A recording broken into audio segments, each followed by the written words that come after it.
besok kapan aku bisa gawe seneng marang wong sing menehi aku kuwi. Nek wong Jawa kuwi ajarane Danadriya. Heh? Danadriya. Heeh. Kuwi ben piye nek cara wong Jawa kuwi Danadriya kuwi ben piye? Danadriya ki yo wewen kuwi maring-maringe kuwi.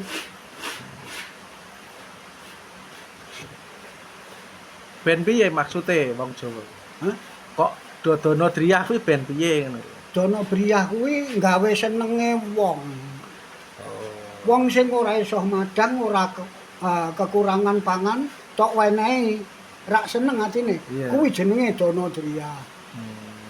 Wong sing arep njajakke anake ora duwe duit, tok wenehi. Kuwi seneng gawe seneng atine wong. Kuwi besok ya digawe seneng.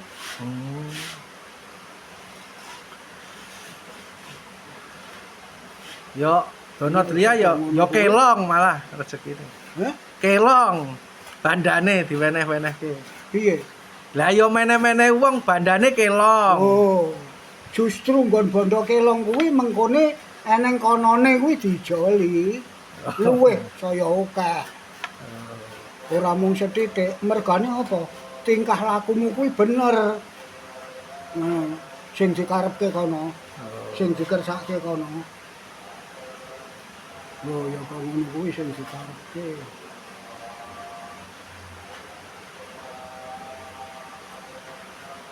Kuwi pahame wong kuwi dhewe-dhewe kan. Iya no, Mbak. Iku nek to campurke aku iki nek omong karo sapa ya mawas diri aku iki. Aku iki ngomong karo sapa. Ya ora wong kuwi ya piwulang apik, piwulang becik ya kudu di. Lho nek kuwi genah gawanku kok konone sing kei kok ngono arep tak walik piye? Ora eneng walikane. Wong pitutur becik kok. Wis dikandhani iki tindakno. Besok lamun bali nggonmu ya kene iki. Surga kuwi. Wis dikeki ngono kuwi. Oh. Dadi nggone ya kok ngono kae. Nyenengke pokoke. Kuwi nek pesene kanggo cah nom-nom saiki ngono piye, Mbah? Munggo mbahne wong Jawa kuwi cah nom-nom kuwi piye ngono. Angel saiki kuwi wis ketutup karo HP. Oh. Wis ketutup karo HP. Lah wong aku ki ngandani anak wae urung karo anak pener. Ngomong aku pener ning kanggone anakku durung karo anak pener. Ya Ora bener. kok ngono kuwi. Lah iki. Ya bener mung kabeh kan duwe penemu, kadang kan iki digodak-gadokke. Kan ngono to, Mbah?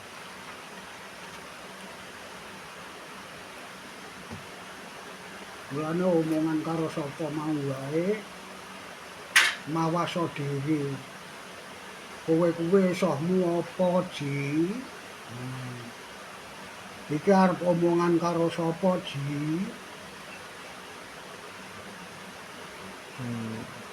Aku nek nyinggung-nyinggung emoh aku ora penak nyinggung sedulur kuwi. Ora dikenakake. Siji ora kena muring-muring, ping pindhone omongan swara ya ora kena. Nesu kuwi ra itu. Ora itu. Ning nesu kuwi ya ning bagiane lho, Mbah. Wong kuwi ya gawan kok, gawan urip. Wah, mung saiki wis ngerti karo urung ngono. Ngerti nggone nesu kuwi apa urung? Ya aku ya sok nesu lho, wong ya ora terus bendina nesu.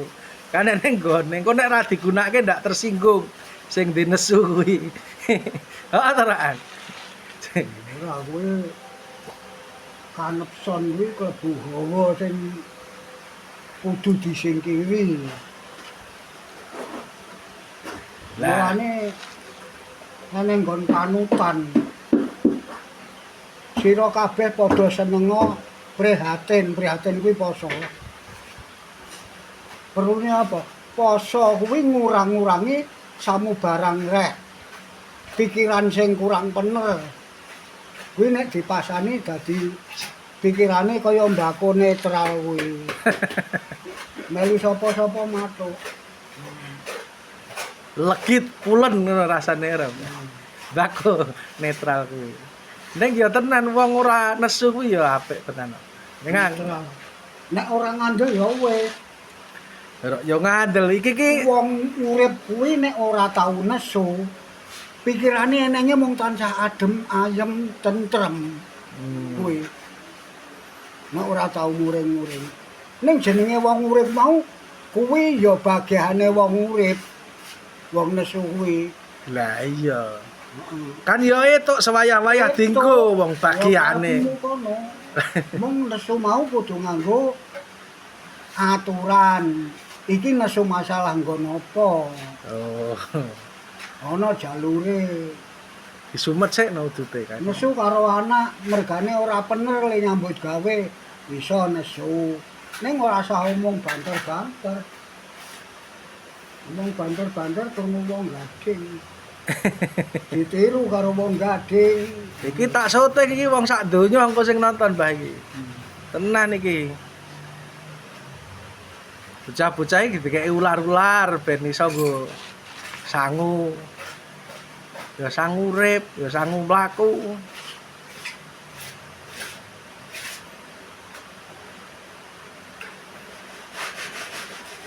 Nek ular-ular kuwi saben dina wis tak tokko saben dina ya mung padha ditindak apa ora. Ya ditindakake ya tak engko ngono kok ya.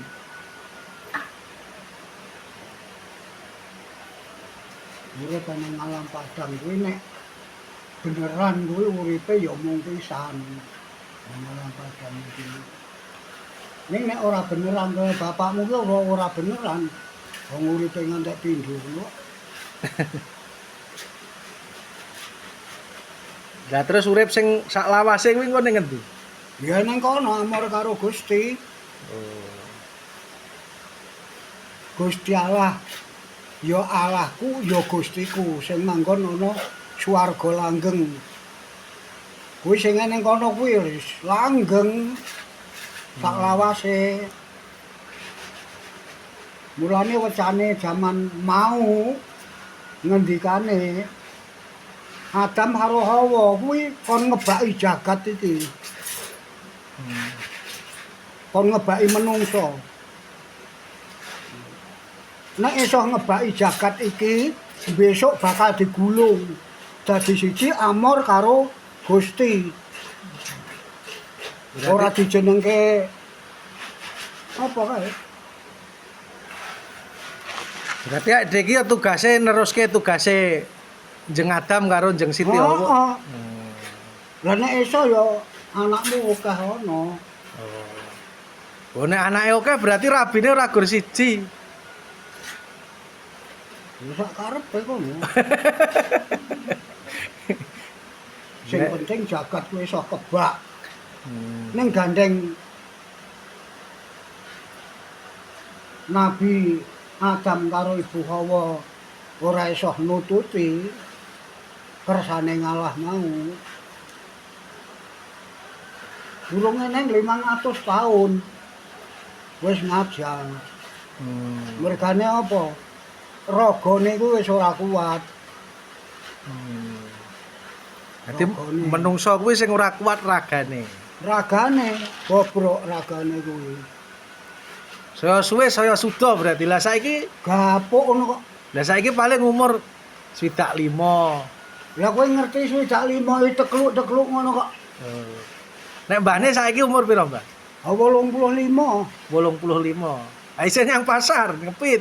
Lah, kuwi rak jenenge alhamdulillah. Bendina isih pit-pitan isih nyoto. Ning sing kalah karo anu, Mbah, wajane ya. Wis ra kuat ra tedas daging saiki, Mbah. Yo. Ora tedas wong godhong-godhongan kuwi nek kepethuk gur diuloni.